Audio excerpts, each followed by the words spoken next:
Acne क्या होता है एंड क्यों होता है? एक्ने एक क्रॉनिक कंडीशन है जिसमें कि आपका स्किन का एक पाइलोसेबेशियस यूनिट जो होता है वो इन्वॉल्व हो जाता है और इसके बहुत सारे कारण हो सकते हैं। इट कुड बी आपका स्किन जो है वो जेनेटिकली आपका एक्ने प्रोन स्किन हो सकता है, या ऐसा हो सकता है कि आपका जो डाइट का है वो एक इशू हो सकता है। हार्मोनल इश्यूज बहुत कॉमन कॉज है एक्ने का।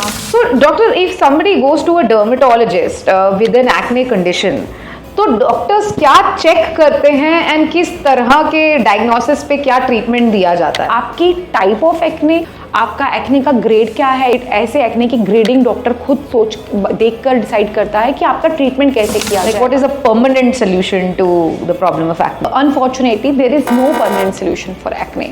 But acne के लिए जब भी होगा तो we have to be, acceptance, consistency and commitment towards the treatment. These three things are very important.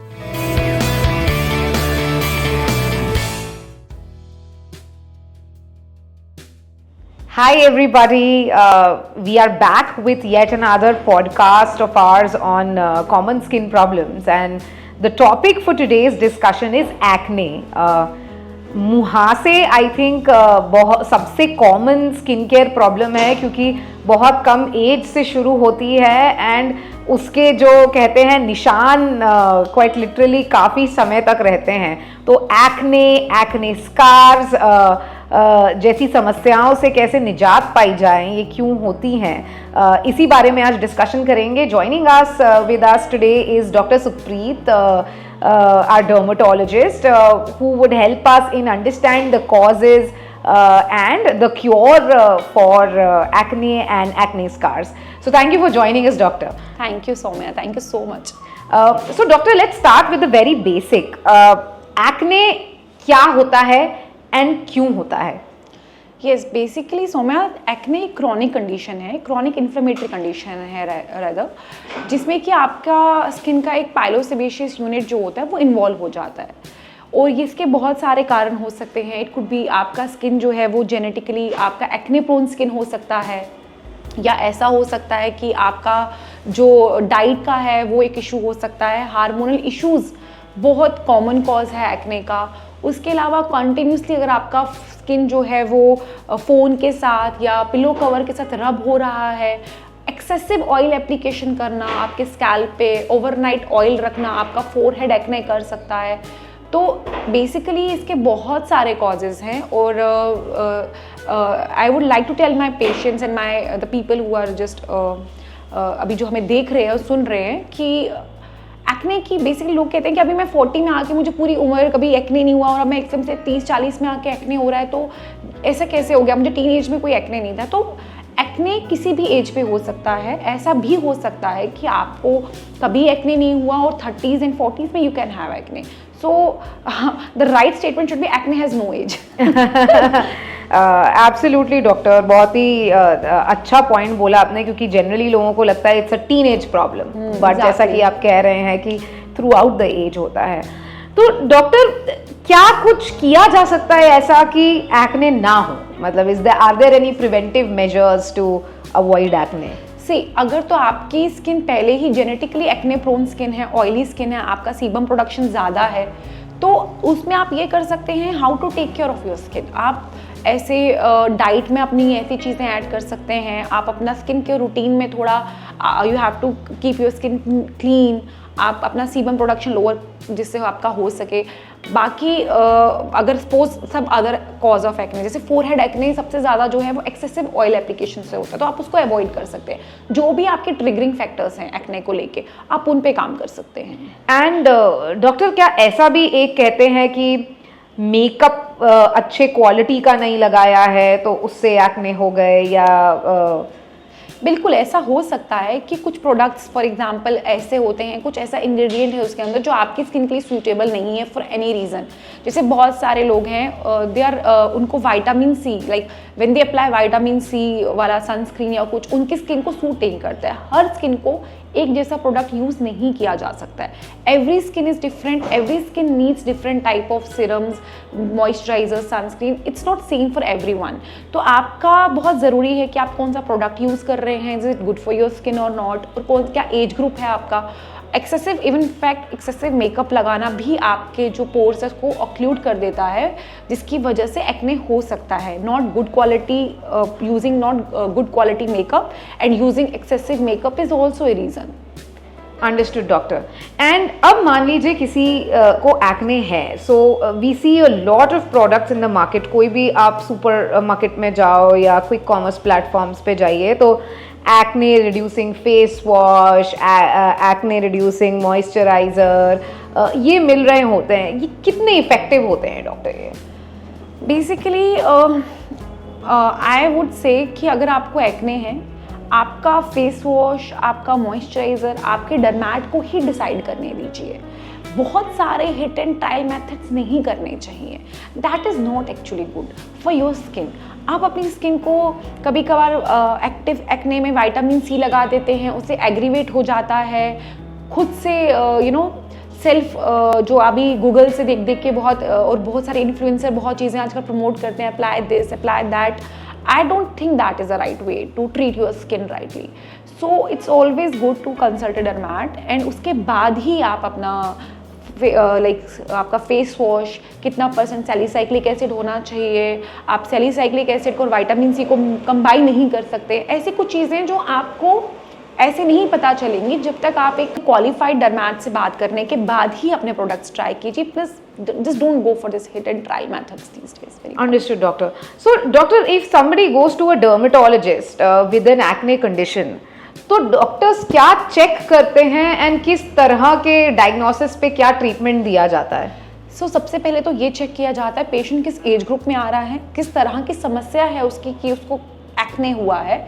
क्या अगर सपोज किसी का फोरहेड एक्ने है तो मैंने बताया वो स्कैल्प में ऑयल की वजह से हो सकता है। अगर आपकी जॉ लाइन पे है, हार्मोनल हो सकता है। आपकी टाइप ऑफ एक्ने, आपकी ग्रेड ऑफ एक्ने, आपका एक्ने का ग्रेड क्या है, is it mild, is moderate. ऐसे एक्ने की ग्रेडिंग डॉक्टर खुद देखकर डिसाइड करता है कि आपका ट्रीटमेंट कैसे किया जाएगा। सपोज अगर आप स्टार्टिंग आते हैं तो टॉपिकल ट्रीटमेंट से ग्रेड 1 में आप ट्रीट कर सकते हैं। अगर आप ग्रेड 2 या ग्रेड 3 में जाते हैं, हमें ओरल एंटीबायोटिक्स ऐड करने पड़ सकते हैं। But if you are grade 4 acne, आपको नोडुलोसिस्टिक एक्ने है, बहुत सीवियर एक्ने है, in that case you might need retinoids, oral retinoids also, जो कि आप खुद नहीं ले सकते हैं। एक ऐसा ड्रग है जो सुपरविजन के अंडर ही लेना सही रहता है। तो इसीलिए डॉक्टर को जाके कंसल्ट करना is a very important part of your treatment. And इसमें डॉक्टर बहुत सारे इक्विपमेंट ड्रिवन ट्रीटमेंट्स चलते हैं for acne and specially acne marks, उनके बारे में थोड़ा सा बताएंगे?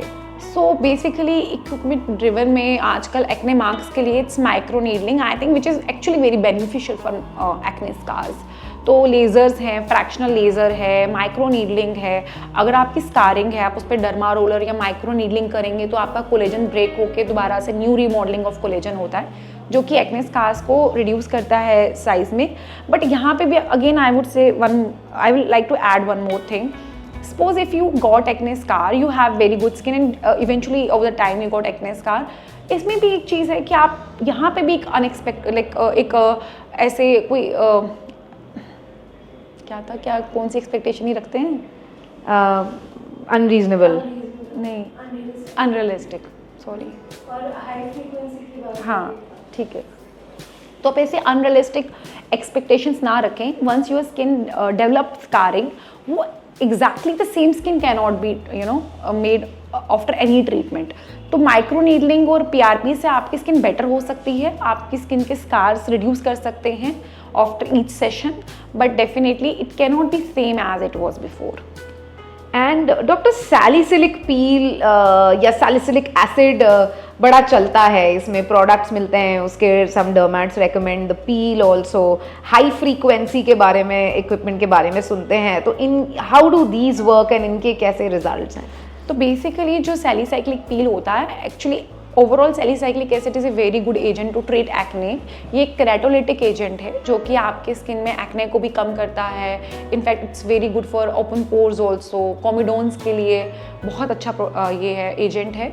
तो इसके जो आपके मार्केट में ओवर द काउंटर बहुत सारे फेस वॉशेज़ आते हैं जिसमें 1 से 2% का आपका सैलिसाइक्लिक एसिड रहता ही रहता है। आप वो बेसिकली मेंटेनेंस के लिए अच्छा है, बट ट्रीटमेंट के लिए if you have severe acne you might need chemical peels also. Peels आपकी 10% से लेके 50% तक भी हो सकती है, depending upon the grade of acne.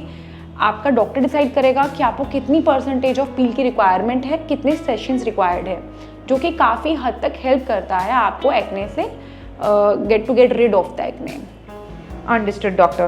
And doctor, if somebody has got acne, उनको क्या precautions लेने चाहिए in terms of their diet, in terms of their skin care? So, what is the standard protocol recommended?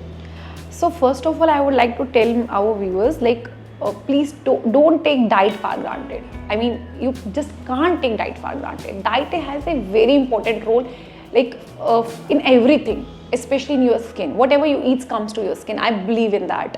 So आप जो भी खाते हैं वो आपकी स्किन पे दिखता है, आपकी हेयर पे दिखता है. The first thing that will be visible आपका अपीयरेंस होता है.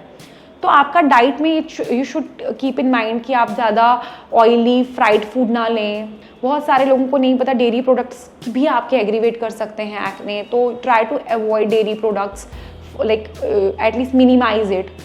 एंड ऑल्सो फ्राइड फूड का भी है इसमें रोल. और उसके बाद आप अपना फेस क्लीन रखने की कोशिश करिए. आप कंटिन्यूस अपना पिलो कवर चेंज करिए, अपने फ़ोन को क्लीन रखिए. जो चीज़ें आपके साथ डेली रूटीन में टच में आती हैं they should be neat and clean, वो इम्पॉर्टेंट है. आप ज़्यादा ओवरनाइट हेयर ऑयलिंग ना करके रखें, वो भी बहुत इंपॉर्टेंट है. लोग बहुत ओवरनाइट हेयर ऑयल लगा के रखते हैं. They in need of a, they think they are just going to have a Rapunzel like hair, they start developing acne on their face.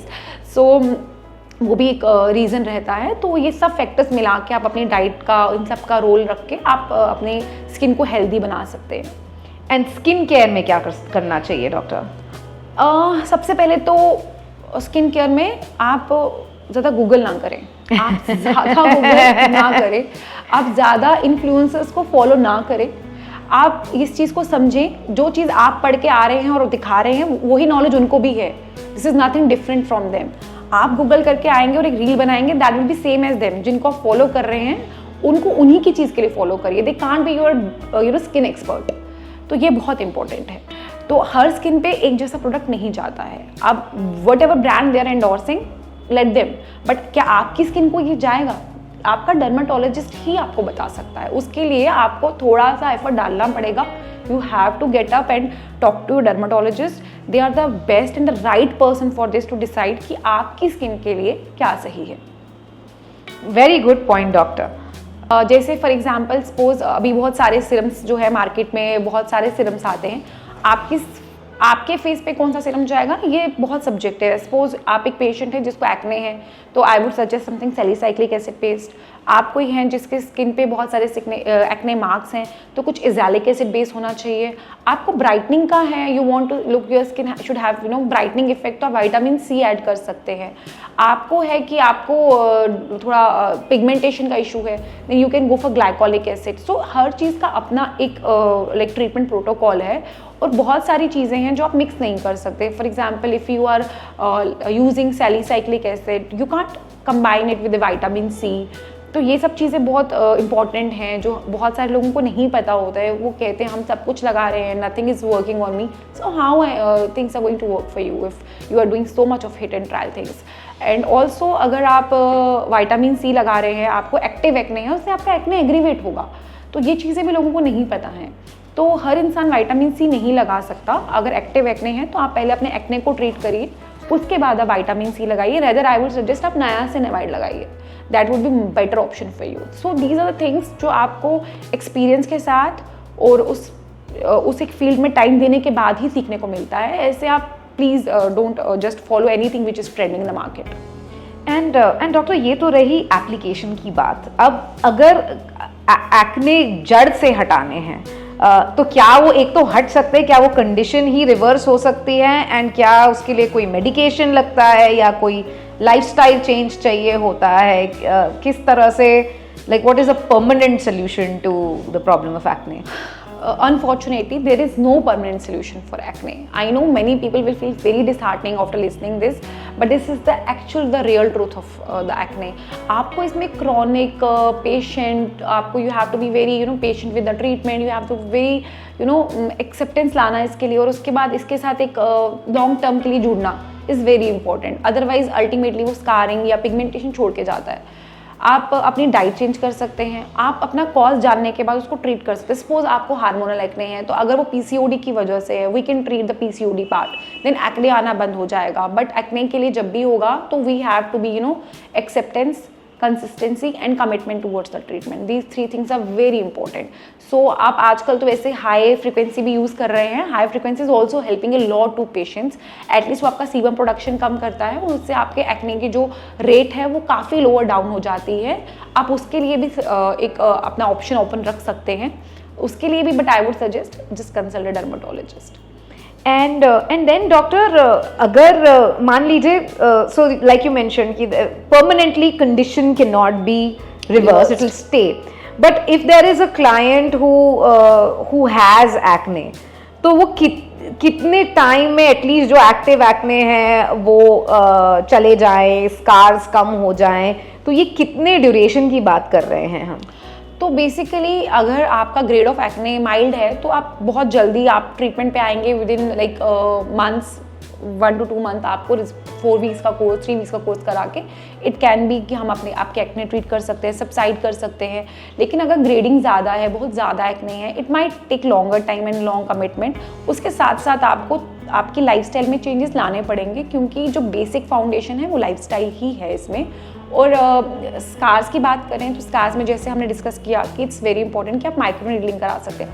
Micro needling में भी इट डिपेंड्स कि आपका result कितने sessions में आएगा, आपके स्कार्स कितने ज़्यादा हैं और कितने डीप हैं, उस पर डिपेंड करेगा. तो आप माइक्रो नीडलिंग के लिए जा सकते हैं, फ्रैक्शनल लेज़र के लिए जा सकते हैं, और आपका जो रिजल्ट आता है वो भी बहुत सब्जेक्टिव आता है. It's not same in every person. Thank you, doctor, for your time, and I think most of the questions that we keep getting from our patients were answered very truthfully and frankly, and I hope some useful tips and tricks were also delivered in terms of how to avoid acne, what precautions to take, how to deal with the situation holistically. इसके अलावा भी अगर कोई questions रह गए हैं जो हम कवर नहीं कर पाए हैं इस पॉडकास्ट में, सो हमें कमेंट्स में बताइए, and our medical experts and doctors would get back to you with the right answers. Thank you doctor. Thank you so much. Thank you so much.